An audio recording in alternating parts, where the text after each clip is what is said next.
y no se lo olvide. Sí, porque una cosa y la otra no siempre van de la mano, ¿cierto? ¿Alguna otra opinión sobre la dificultad, sobre algo? Es difícil. Que era difícil. Sí.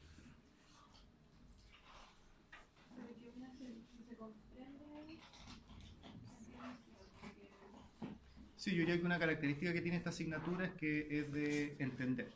Entender. Acá la memoria solo es necesaria para los términos, porque vamos a hablar muchos términos médicos, que de todas maneras es muy importante porque si hay algo que ustedes tienen que empezar a construir desde ya, es un vocabulario. ¿Sí? Pero no se preocupen tanto porque en realidad eso ocurre de manera como muy natural, muy fluida. No es que ustedes van a tener una forma de hablar cuando estén trabajando y otra cuando lleguen a la casa.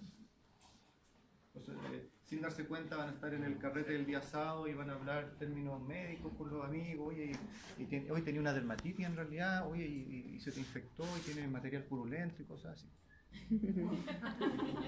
Sí, y eso está bien porque vamos a ser médicos. El punto sí es que con quienes nosotros vamos a tratar, aparte de nuestros pacientes, que son, no sé cómo le llaman a clientes, tenedores, amos ya no, ya sé, amos de la mascota, eso ya no se usa. Propietarios, eso suena como que es un bien, el animal y el animal no es un bien. Claro, aunque por ley lo es, ¿cierto? Sí. ¿Saben eso? Sí, claro. Mal.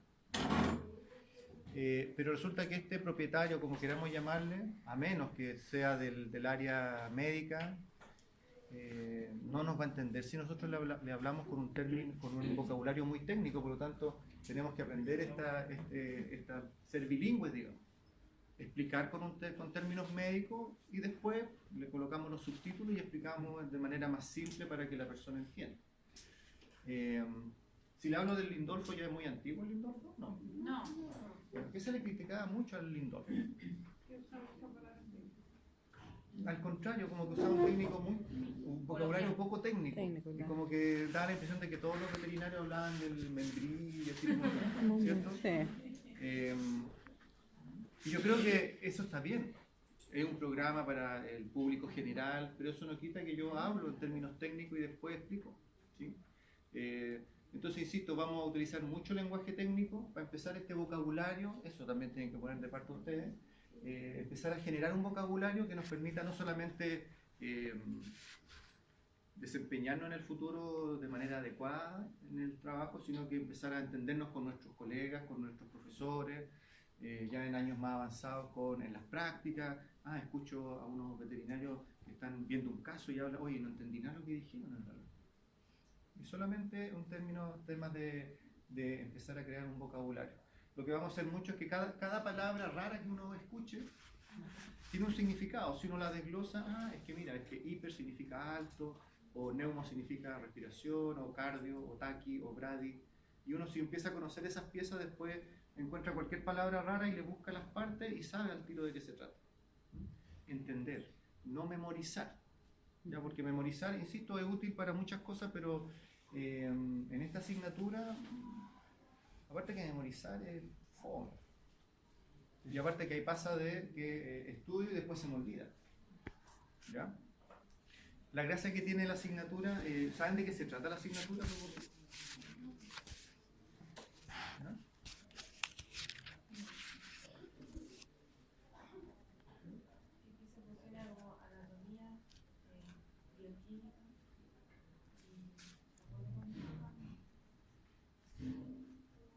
Como que se fusiona.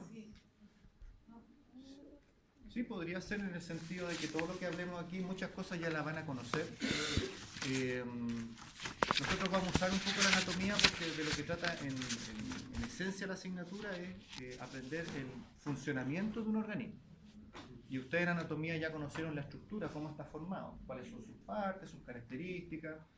Pero aquí vamos a ver, por ejemplo, si aprendieron las partes del estómago, bueno, cómo funciona el estómago. Porque es fundamental saber cómo funciona una máquina para que el día que se eche a perder la máquina yo saber cómo arreglarla.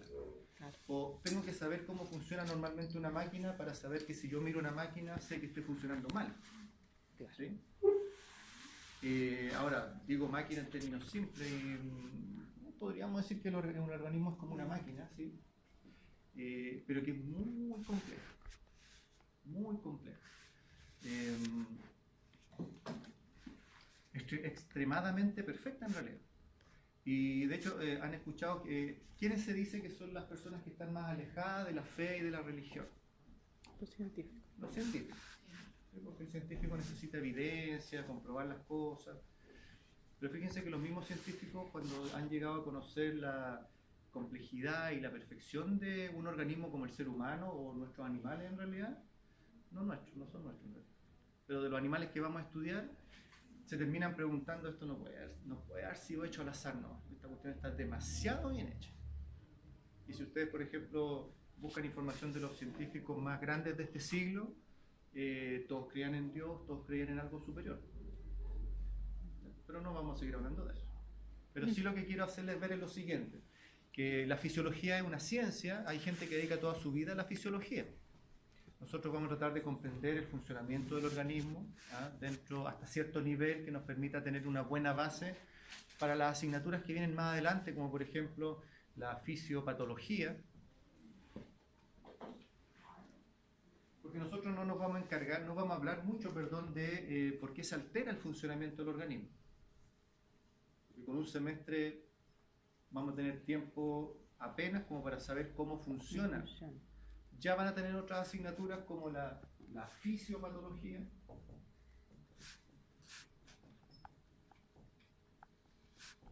y la patología, que ya se encarga de estudiar las enfermedades, porque patos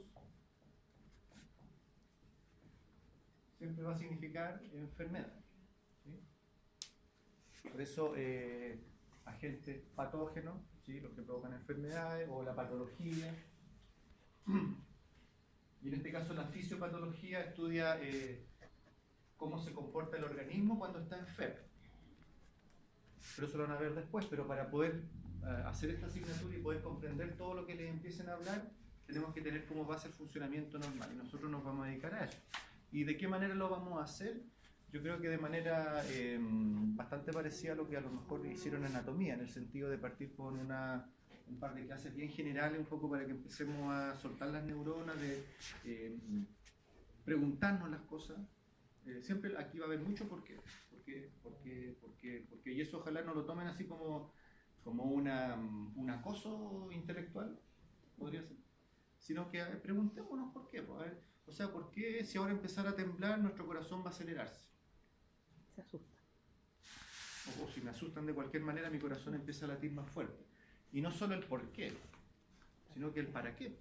¿Para qué empezar a latir más rápido el corazón si está temblando? O por qué se me sacará la boca, por ejemplo, o por qué si estoy nervioso, empieza mi sistema digestivo a funcionar raro. La gracia de la fisiología es que también nos va a permitir explicarnos y entender cómo funcionamos nosotros. Porque al final somos animales igual que las especies que vamos a estudiar ahora. Y en ese sentido creo yo que el ramo es entretenido, interesante, creo yo. Entonces vamos a partir con una fisiología general para después empezar a ver la fisiología por sistema. Generalmente se parte con el sistema nervioso, que puede sonar como el más complicado, pero en realidad tiene dos ventajas eso. Primero, que si partimos con el sistema más complicado, ya los demás no lo van a hacer tanto. Pero en realidad tenemos que partir así, porque si hay un sistema en el organismo que regula y coordina el funcionamiento de todo el resto de los sistemas, es el sistema nervioso, junto al ladito con el sistema endocrino. Entonces, tenemos que partir con ese, porque después cuando hablemos del sistema digestivo vamos a tener que hablar un poco y recordar el sistema nervioso. O cuando veamos el sistema respiratorio y hablemos de cómo se regula la frecuencia respiratoria, está metido el sistema nervioso. O por ejemplo, cuando veamos reproducción, aparecen las hormonas, el sistema endocrino. Fijan, entonces, tal vez a diferencia de anatomía, en que ustedes podían ver los sistemas bien independientes e incluso en la práctica colocar todos los órganos de un sistema acá y otro acá, acá no, acá está todo como interconectado, porque finalmente la función de los sistemas es trabajar en conjunto para que un organismo funcione,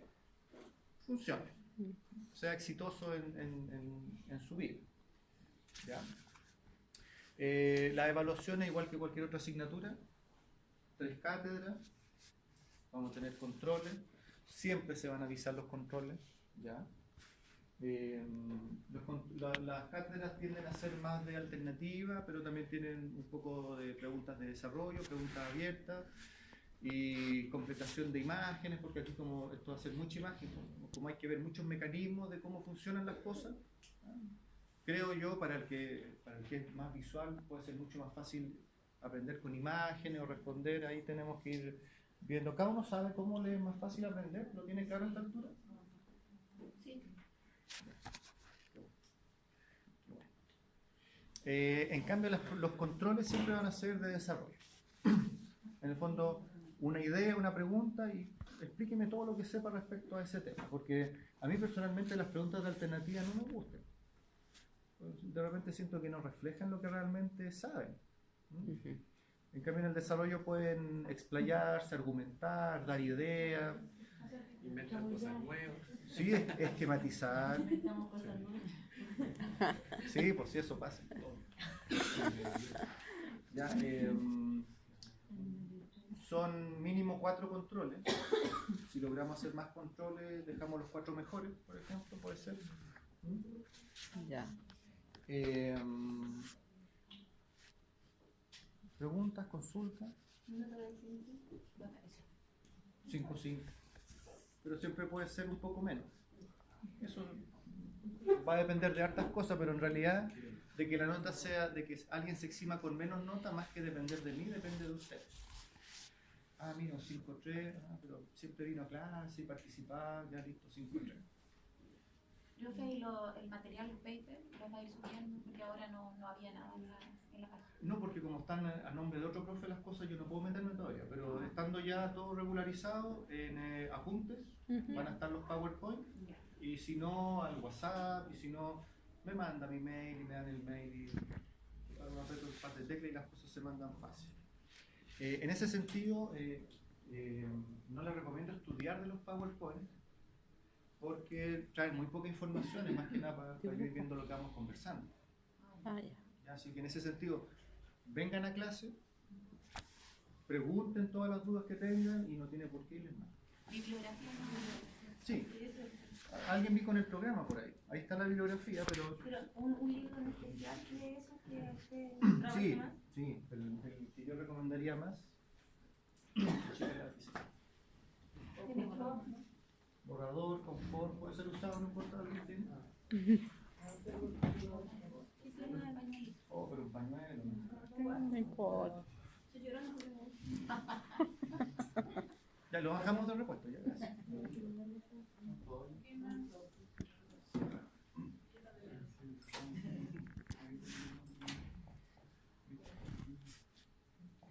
Y Cunningham, que es fisiología veterinaria. ¿Ese era el o no? ¿Ese era? Lo tengo aquí en PDF por si alguien más. Libro muy bueno, sobre todo porque es una fisiología enfocada a los animales. Hay muchos libros de fisiología muy buenos, pero están enfocados a la especie humana. Y de repente igual hay diferencias. Y lo interesante de este libro es que al final de cada tema presenta casos clínicos en el cual se aplica lo aprendido respecto a cada sistema y todo. Entonces me parece a mí que es bien práctico. Y sí, hay un montón de versiones digitales. No es como para imprimirlo porque tiene 700 páginas más. Porque insisto, la fisiología es un área muy amplia, pero es la base de cualquier profesión médica, porque yo para solucionar cualquier problema de salud tengo que partir sabiendo cómo funciona el organismo. ¿Ya? Entonces por eso a lo mejor vamos a tener que vamos a ver muchos temas, pero si en el fondo vamos entendiendo todo lo que hablamos, ¿sí? A la hora de estudiar, aunque sea mucho, uno va recordando y va asociando y va relacionando y no tener que memorizar 10, 20 páginas de cuaderno al mes. ¿Entendés? ¿Alguna otra consulta?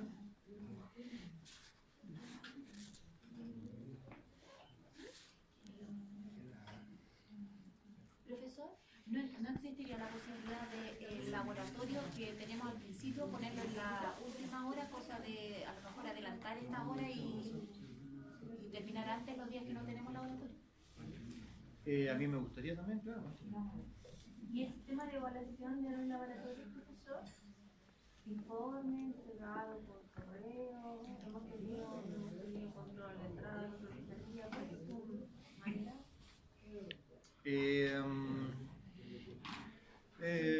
No sé, no lo he pensado.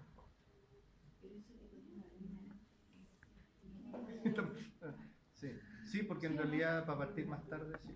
Sí, Yo creo que a esta altura problemas de disponibilidad de laboratorio no debe haber un sábado en la tarde, así que voy a consultar, ¿ya? Ya, profe. En todo caso, lo de la pregunta de las evaluaciones, si se fijan, tenemos 3 laboratorios en todo el semestre. Claro. Es así como hacer una evaluación de lo que veamos en laboratorio. No sé si puede ser muy representativo porque chuta, justo no estudié, listo, me perdí una nota del semestre. Ahí vamos bien, vamos conversando, si de repente dicen chicos, ¿saben que queremos un control de laboratorio? Lo hacemos. Pero Depende de la materia. No.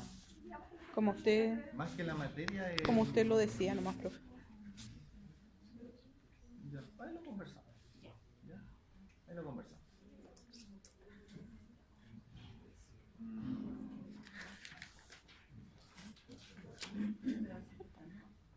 Ninguna consulta entonces, ¿no? No, profesor.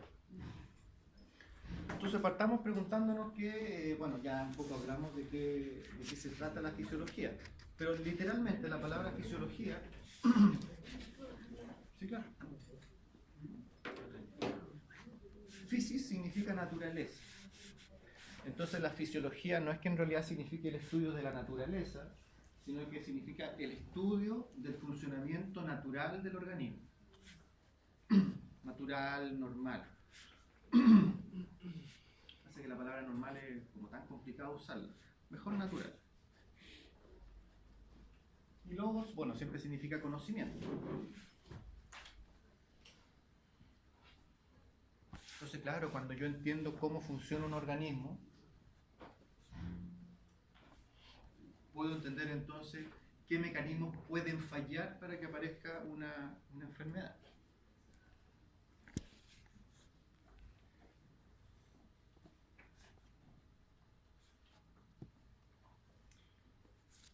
Uno de los temas interesantes que tiene el estudio del funcionamiento de un organismo, nosotros no vamos a estudiar cómo funcionan todos los organismos, sino que nos vamos a enfocar principalmente al funcionamiento de los mamíferos, ¿no? Que es el gran grupo de animales que están relacionados con nuestra profesión.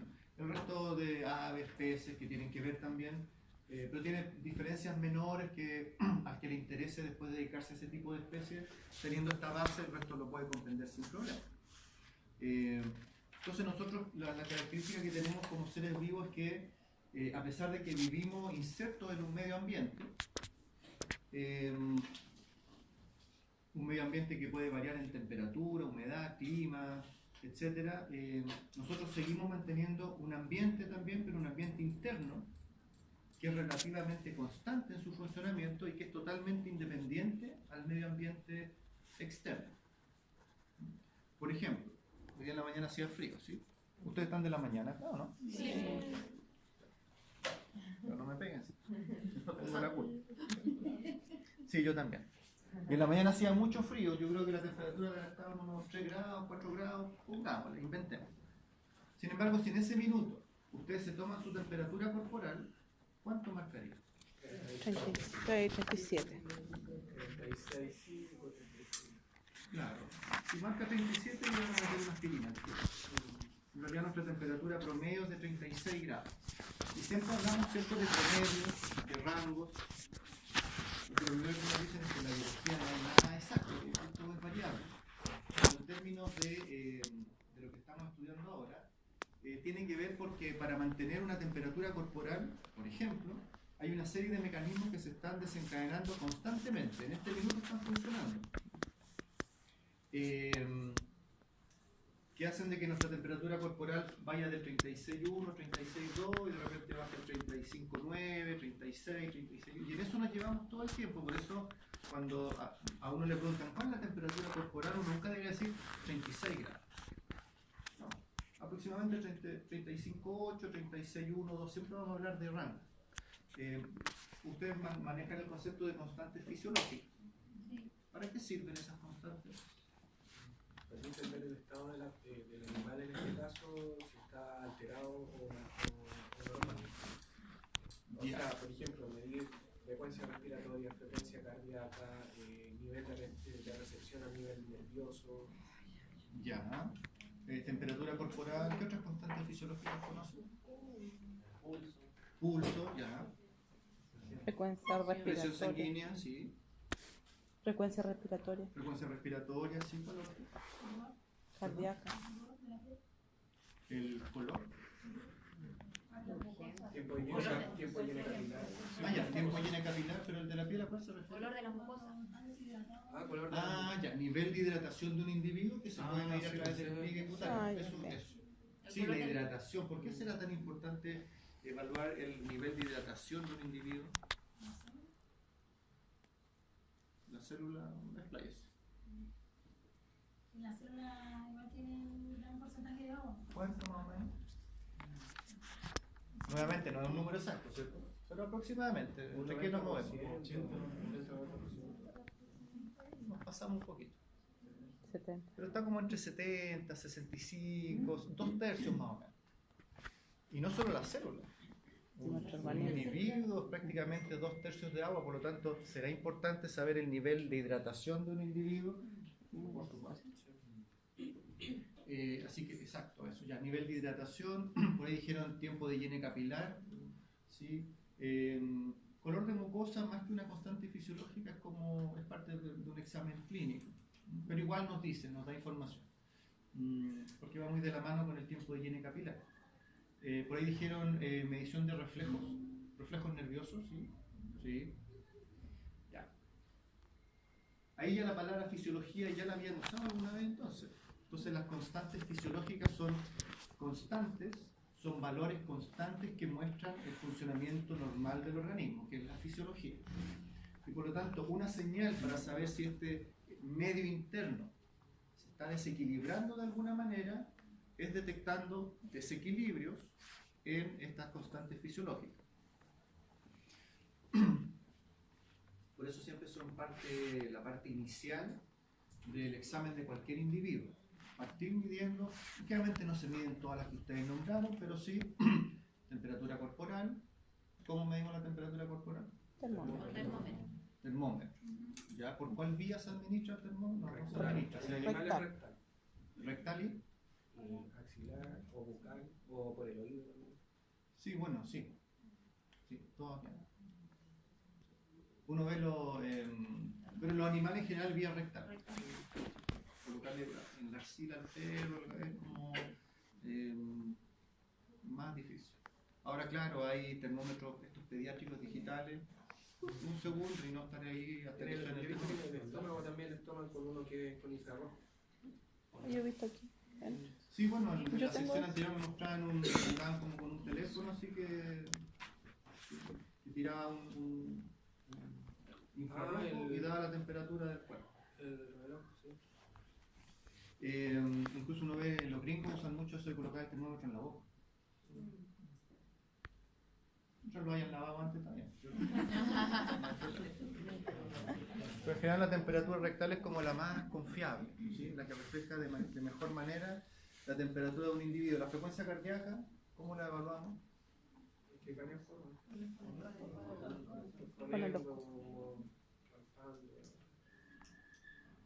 ¿Qué quiso decir con ese gesto? El pulso cardíaco. El pulso, ya, el pulso, sí. Lo que pasa es que el pulso, la gracia del pulso es que me da más información que solo la frecuencia. ¿Sí? Porque el pulso, además de una frecuencia, tiene un tono, tiene una intensidad. Pero si yo solo busco frecuencia cardíaca, el estetoscopio, el examen estetoscópico está bien. Y bueno, y ese tipo de examen también me da otra información, como escuchar ruidos cardíacos anormales, ¿cierto? Soplos, ¿cierto? Ya. ¿Bradicardia qué? ¿Bradicardia? Cuando se le empiece la pulsación, el ritmo cardíaco. Eso. Porque la palabra bradicardia, ¿qué significa? Bajar. Sí. Bradi significa más que bajo, lento. Porque taqui significa rápido. Entonces, conociendo eso, uno dice, bueno, ¿y la bradipnea qué es lo que es? Baja Respiración. la frecuencia Respiración lenta. respiratoria. ¿Y taquipnea? Respiración rápida. Sí, cierto, tiene lógica. ¿Es Bradipnea. rápido o aumento lo mismo? ¿Cómo? Es decir, rápido como taqui, ¿en que pensar que es rápido o aumento? Sí, claro. O sea, taquicardia literalmente aumento de la frecuencia cardíaca por sobre los valores normales para la especie. Esa sería como la definición, pero en el fondo es, sí, aumento de la frecuencia cardíaca. Bradipnea, disminución de la frecuencia respiratoria. ¿Cierto? Todas las especies tienen distintos rangos dentro de las constantes fisiológicas. Porque así como ustedes saben, hablamos de en nosotros la temperatura promedio de 36 grados, en los animales domésticos es más alta. Alta. ¿Sí? Más o menos. 38, 39. 37,5 hasta 39 varía la temperatura. Entonces entre 38, 39, 38 y medio, ahí nos queda. Y nos dicen, bueno, y en los cachorros pueden ser que un poquito Un más. poquito más, hasta 40 parece. Y en las aves, por ejemplo, la temperatura normal es sobre 39 grados, 39 y medio, por ejemplo. Ya. Y si un individuo no respira, ¿cómo se llama? Apnea. La apnea, ¿cierto? Entonces, si uno recuerda que A siempre significa sin, apnea es que sin respiración, no respira. Entonces, de esta manera uno va armando las palabras y va reconociendo las palabras que a lo mejor no la haya leído, no haya escuchado una definición tan exacta. Ahora, hablábamos del ejemplo de la mañana en que, aunque hace mucho frío, nuestra temperatura corporal se mantiene constante. La pregunta es cómo el organismo logra generar eso. Porque sabemos que existe otro tipo de organismos cuya temperatura corporal es totalmente dependiente del medio ambiente. Como por ejemplo, reptiles, ¿sí? Anfibios. Porque si hace mucho frío, el animal prácticamente no se puede mover. Se letargan. Y empieza a salir el sol y ahí están las lagartijas tomando sol. ¿Sí? Pero nosotros no tenemos mecanismos para, a pesar de lo que esté pasando afuera, porque así como puede hacer mucho frío, en unos meses más vamos a estar muertos de calor dentro de la sala. ¿Y nuestra temperatura corporal cómo va a estar en ese minuto? ¿Cuánto va a marcar? El relativo. Pero 36, 36, 1, 2 no debería escaparse mucho. ¿Cómo lo hace el organismo para mantener esa temperatura constante, a pesar de lo que ocurre en el medio ambiente? A través del sudor, cuando hace frío, o sea, cuando hace calor. Ya, a ver eso, a ver. Cuando hace calor, ¿qué mecanismos empiezan a desencadenarse? ¿Sudor? Sudor, para poder mantener una temperatura adecuada, y cuando hace frío, por lo general generamos movimientos involuntarios, mioclonía, no sé si se podrá llamar mioclonía, pero es como tiritar. Pero se me adelantó mucho, espérame. Ya. Sudar, ¿por qué sudar nos sirve para regular la temperatura corporal? Cualquiera. Ojalá alguien más, ¿sí? Sí, eso. ¿Cómo?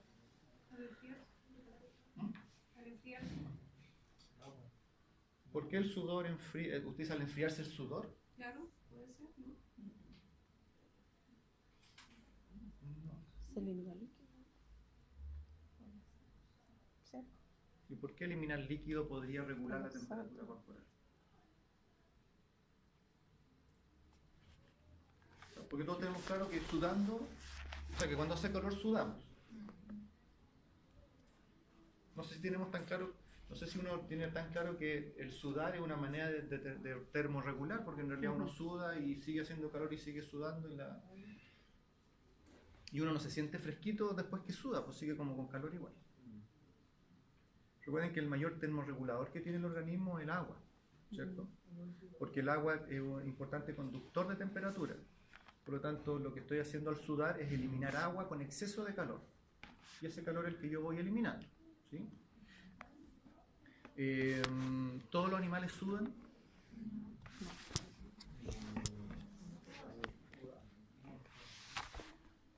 se llama Los perros, a los ¿no? individuos que regulan su temperatura corporal? Endotermo. ¿No? Sí. Sí. Endotermo, Sí, sí. endotermos puede ser, sí, también. ¿De qué otro nombre tiene?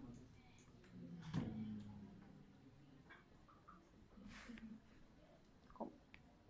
Endotermo. El otro es. Homeotermo. Homeo significa que proviene de homo. Uno. Ese uno es mono. Homo, una palabra muy usada. Homosexual, ¿qué significa? Un solo sexo. Uno es mono. Uno. Homo igual. Es. Ujú. Y el contrario de homo es hetero. Hetero es diferente, homo igual. Es decir, alguien que mantiene una temperatura igual, siempre Homogéneo. constante. O bien endotermo, porque es como temperatura interna. Cuando uno respira y hace calor, también sale humedad. Bueno, que ahí va el tema. Ya que hay animales que, en general, los mamíferos sudan. Unos más que otros. Nosotros sabemos que, por ejemplo, perros, gatos no sudan a través de la piel, pero sudan a través de los cojinetes, de las almohadillas plantares. Y uno ve en el verano como dejan las patitas marcadas en una baldosa, ¿cierto? Mojadita. Pero tienen otro mecanismo para eliminar el calor, que es el jadeo. ¿Por qué jadear ayuda a eliminar o a regular la temperatura? Va bien, pero no bota aire caliente. ¿La saliva? No, porque estaría así como escupiendo todo No, lo pero el perro por lo general cuando jalea bota mucha saliva, ¿no? Eh, ¿Saliva? sí, pero se la traga. Pero se la traga en general. Lo que se le cae es lo que no alcanza a tragarse. No, porque su compañera andaba muy cerca porque no elimina aire, elimina vapor de agua. Y ahí tenemos a través, si ustedes le colocan la mano al jadeo, es muy caliente. Ahí tiene otra manera de eliminar calor. Ya, aparte de sudar y jadear, ¿qué otra forma de regular la temperatura hay cuando hace mucho calor?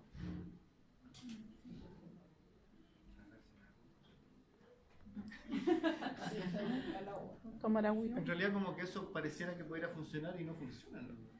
¿Hidratarse? Hidrata. Bueno, del momento... sí, ¿por qué hidratarse en realidad? Porque los mecanismos que ustedes me han comentado implica que el individuo pierde agua. Pierde agua, claro. Y por lo tanto el hidratarse es más un mecanismo compensatorio para recuperar el agua perdida y además para poder seguir eliminando agua con exceso de temperatura. ¿Sí? No Sí, por claro. eso si hay calor intenso y no consumo agua, mis propios mecanismos de termorregulación terminan deshidratando. Por eso uno se deshidrata. Pero ¿qué más? Por ejemplo, es muy notorio, tal vez en los hombres se nota más que en las mujeres, que los vasos sanguíneos se dilatan mucho. Así las venas, uno va en el metro encerrado, así las venas. Ah, claro, la hiperplasia, que se genera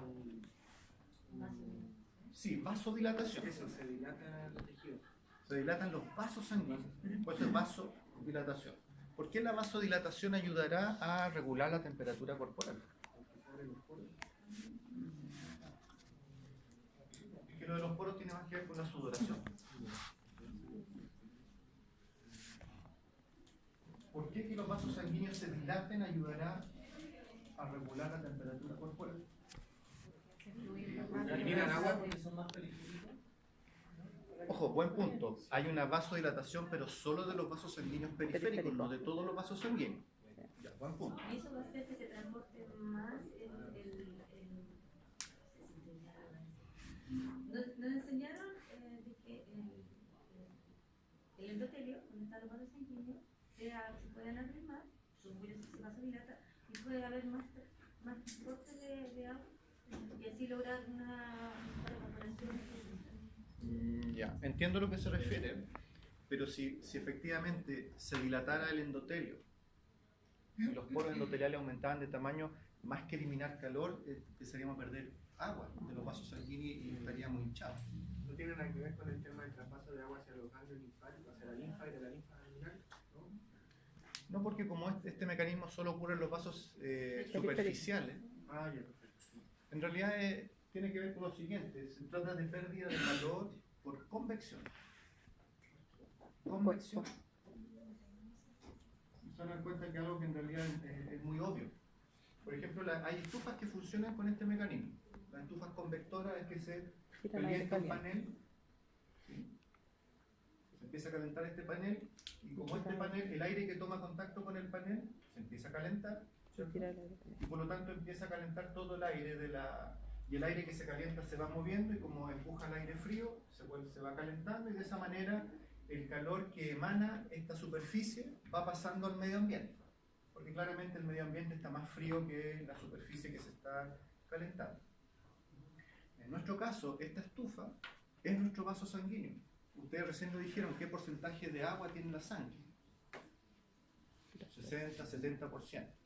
Y el agua es la principal forma de conducir temperatura, es decir, la temperatura de la sangre, que va a ser en el caso, depende de qué temperatura tenga, va a permitir que, del momento que son superficiales y están muy en contacto con la piel, hay una capa muy delgada por la cual se puede perder calor. Nosotros todo el tiempo estamos perdiendo calor por convección. Y eso es ¿cómo lo demuestran? Cuando hace mucho frío y se abrazan uno con otro. ¿Para qué se abrazan? Porque el calor que uno elimina calienta al otro y viceversa. O sea, siempre estamos perdiendo calor por convección. Pero si yo aumento la superficie de los vasos sanguíneos con alto contenido de agua, mi capacidad de perder calor aumenta. Cuando tenemos el caso contrario, cuando hace mucho frío, ¿qué pasa con los vasos sanguíneos? Se contraen, y en términos prácticos, ¿cómo me doy cuenta que se contrajeron? Primero, manos muy pálidas. Cuando hace frío tengo las manos blancas. Manos muy frías porque baja la circulación en esa zona. Si ustedes se golpean una mano que está fría, por muy poco que sea, el dolor es mucho más intenso, ¿no? Y eso se asocia a la baja irrigación que hay en los receptores de dolor que hay encima de la piel. No encima, en la piel. Y porque si contraigo los vasos sanguíneos, reduzco la posibilidad de perder calor por convección. Entonces, así me aseguro de que el calor no se pierda, al menos por la vía de los vasos sanguíneos. Tomando el caso del frío, entonces, alguien dijo por ahí que uno tirita, ¿sí? Y me dio la impresión, por como lo dijo, que le pareció que el tiritar como que no era el término más adecuado. Bueno, de hecho, ese mecanismo se denomina termogénesis tiritante. ¿Qué significa la palabra termogénesis?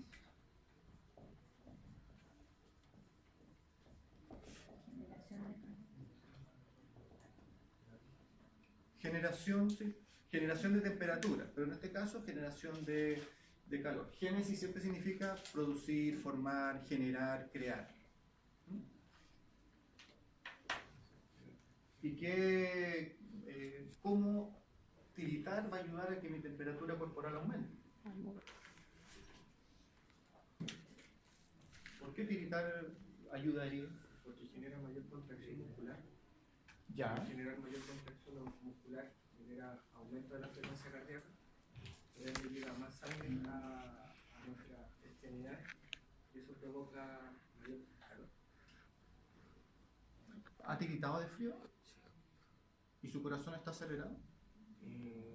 No sé, no me lo he medido, pero asumo que al tiritar igual genera mayor movimiento.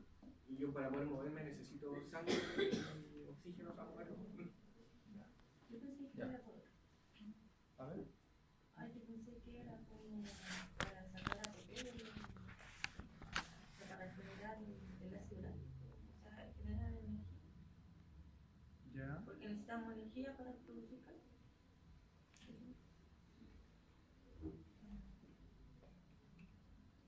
¿Qué les parece? O puede ser otra cosa también. Démosle, a ver. Estamos soltando las neuronas, un poco de eso se trata, ¿cierto? Ir conversando para ir explicando y hacernos preguntas, porque como que nos da lata preguntarnos las cosas, porque después de un porqué viene el otro y el otro. ¿Qué otra teoría para loca que el corazón no se pare? Para que el corazón no se pare. Lo que pasa es que tuve un programa una vez que cuando uno baja mucho la temperatura tiene que empezar a tiritar para que el cuerpo entre sí en sobrevivencia. Entonces Entonces el cuerpo, como para no se genere el paro del corazón, hay que generar temperatura. Entonces, porque bajo los 32 grados el corazón entra en paro. ¿32 grados bajo cero? No, 32 grados, o sea... Corporales. Corporales. Entonces, bajo los 32 grados corporales ya el corazón entra como en paro. Entonces, para evitar eso, el cuerpo empieza a tiritar como una reacción involuntaria de sobrevivencia. Bueno, o sea, este mecanismo de termogénesis tiritante es un mecanismo involuntario, ¿sí? Porque y está tan bien hecho que ustedes, por más que traten de dejar de tiritar, no pueden. No se puede.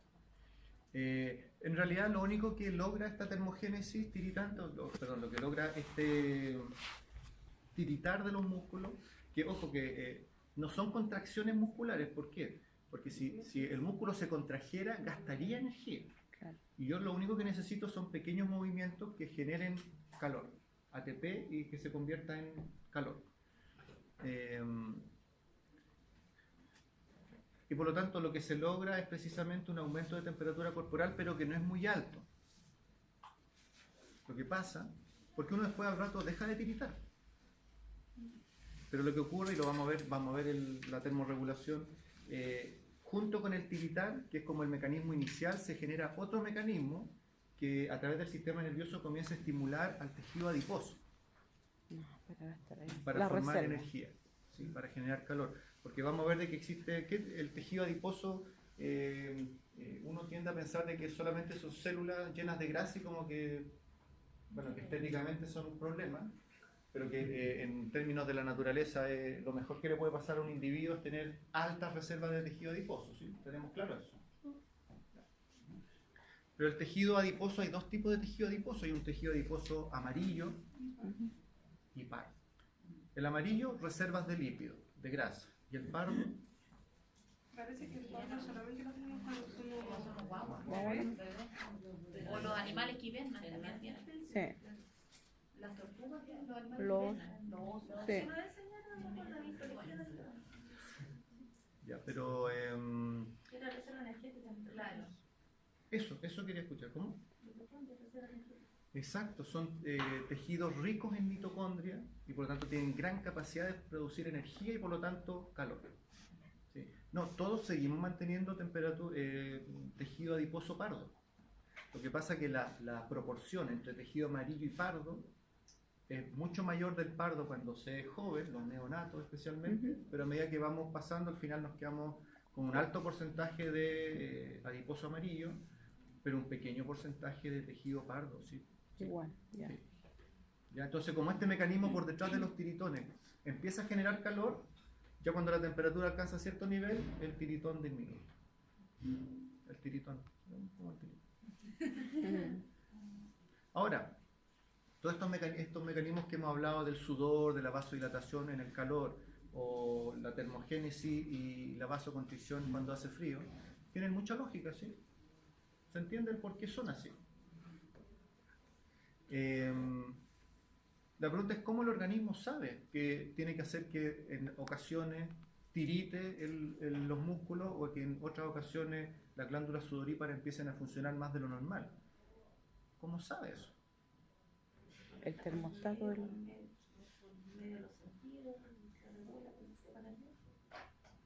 Eso es cierto. Es decir, el sistema nervioso, ¿qué es lo que lo hace ser como tan importante? No digo el más importante, pero tan importante dentro del organismo porque es un sistema que tiene la capacidad de captar información del medio ambiente para procesarla Y una reacción. y generar una reacción. ¿Con qué fin? De mantener este equilibrio interno, mantener las constantes fisiológicas dentro de los rangos. ¿Y por qué es tan importante que haya un equilibrio interno? Porque todas las reacciones bioquímicas, celulares, metabolismo, necesarios para producir energía o producir estructuras u otras moléculas, ocurren a temperaturas estables.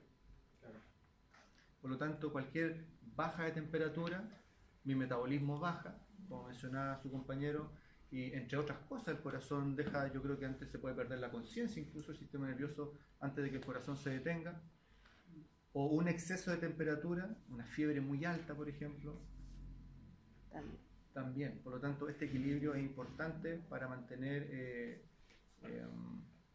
el metabolismo dentro de rangos normales. ¿Por qué la frecuencia cardíaca es importante que siempre sea constante? Porque la frecuencia cardíaca es la que permite el bombeo de la sangre, y más que bombear la sangre, es lo que lleva la sangre en su interior. El oxígeno, Oxígeno, nutrientes, minerales. Y siempre nos olvidamos de la segunda parte, que se Lo que trae de saca, vuelta el CO2. CO2, los desechos del metabolismo, necesarios para el metabolismo celular, ¿cierto? Entregar oxígeno y nutrientes, glucosa principalmente. Y la frecuencia respiratoria, claro, para el aporte de oxígeno. El pulso, ¿de qué me habla? De cómo está funcionando esta bomba que es el corazón. Con qué fuerza, con qué eficiencia, ¿sí? Porque un corazón puede estar latiendo, van a ver después en patología, pero no estar expulsando sangre de manera eficiente, y por lo tanto la perfusión, la irrigación de los órganos y los tejidos baja. La oxigenación, el aporte de los nutrientes. O sea, finalmente lo que uno evalúa en las constantes fisiológicas son todas aquellas funciones vitales básicas para que el individuo sobreviva. Entonces el sistema nervioso tiene esta capacidad de recoger estímulos del medio ambiente para generar una acción. Sin embargo, ojo que el sistema nervioso no solo recibe estímulos del medio ambiente externo, también recibe estímulos y señales del medio ambiente interno. Por ejemplo, son las 12 del día, 1 del día, y me da hambre. ¿Cómo el organismo sabe que debo ir a comer? En el estómago. Claro, empiezan a sonar los intestinos, el estómago se siente como vacío. Pero esas son reacciones del sistema nervioso. ¿Cómo sabe que tiene que empezar a dar esas señales que nosotros vamos a interpretar como hambre? Algo tiene que indicarle internamente de que estoy ya falto de alimento. Gastó toda su energía.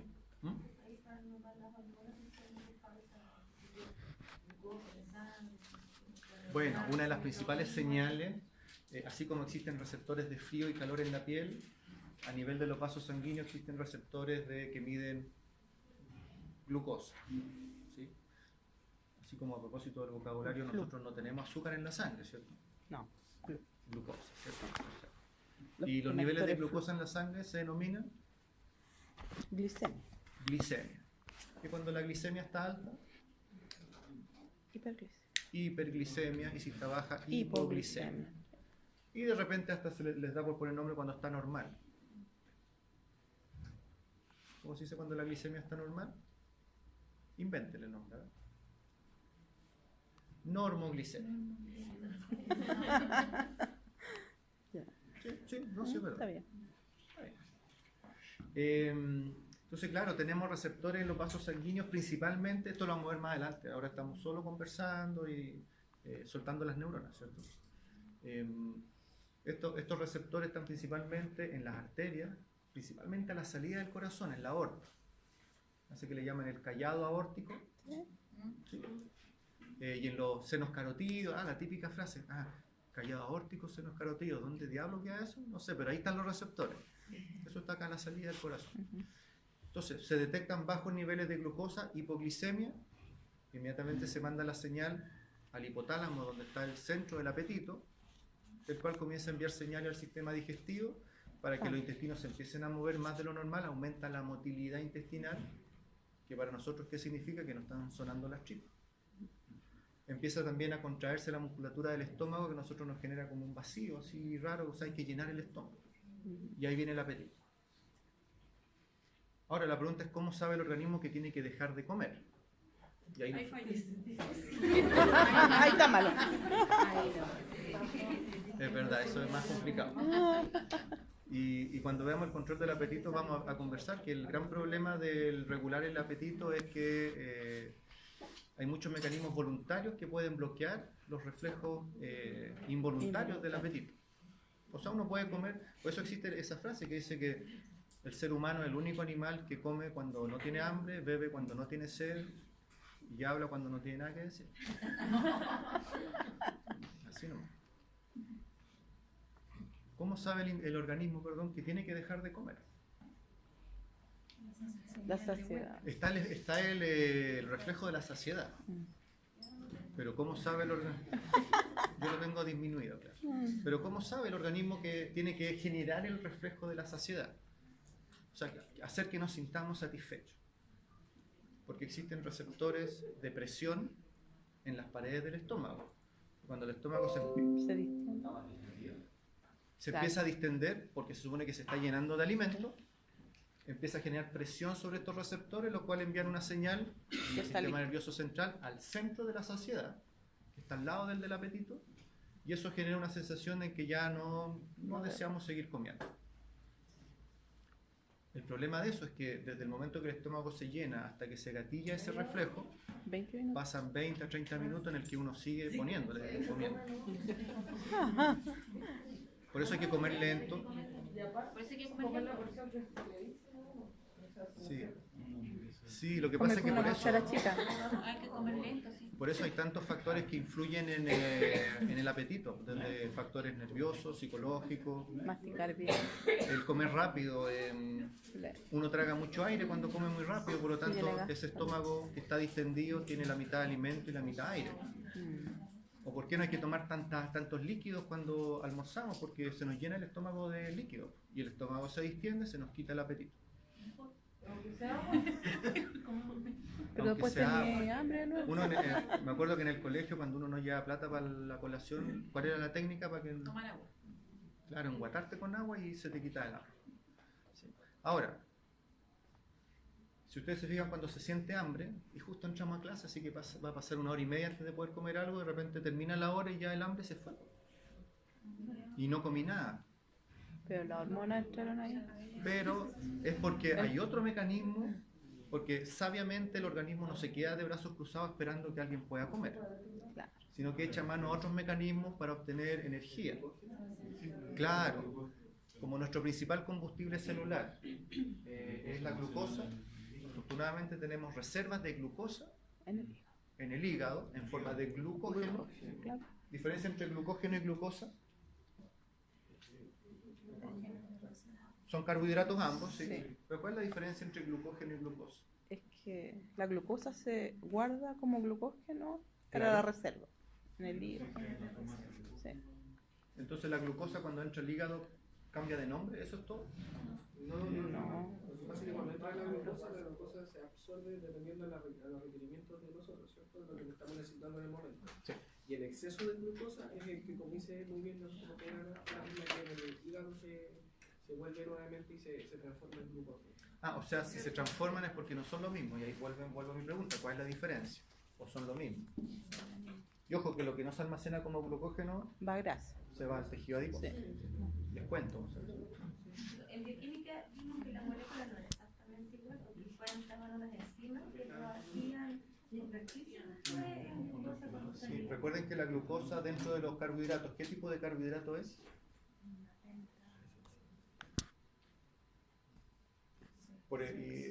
Clasificado por el número de moléculas. ¿Exceso? ¿Eran 6? ¿Carbono? Eso según el número de carbono. Ya, pero no alarguemos más. La glucosa es un monosacárido. ¿Sí? En cambio el glucógeno es un polisacárido. Eso es la diferencia. La glucosa es un ladrillo, el glucógeno es una muralla completa. Por eso, para poder convertir el glucógeno en glucosa, necesito empezar a romper los enlaces mediante hidrólisis, ¿no importa? Sí. Porque lo que a mí me sirve para que entre en la célula es solo el ladrillo solo, porque la muralla completa no entra. Pero más allá de eso, lo importante es que tenemos reservas no solo en el hígado. ¿Dónde más reservamos glucógeno? Músculo. En los músculos. Entonces, mientras empezamos a hacer de que las tripas nos suenen y que el estómago se sienta vacío, empieza a degradarse el glucógeno hepático, lo que hace que empiece a salir glucosa a circulación, y estos receptores que detectaron la baja de glucosa, de repente empiezan a detectar que la glucosa se está normalizando, y por lo tanto la sensación de hambre pasa. Por eso entonces uno, aunque no coma, después de un rato de pasar hambre, el apetito pasa, pero bueno. ¿Sí? Perdón, yo me pierdo un poco con los horarios. ¿Qué era? 3:20, eso significa que vamos a recrear.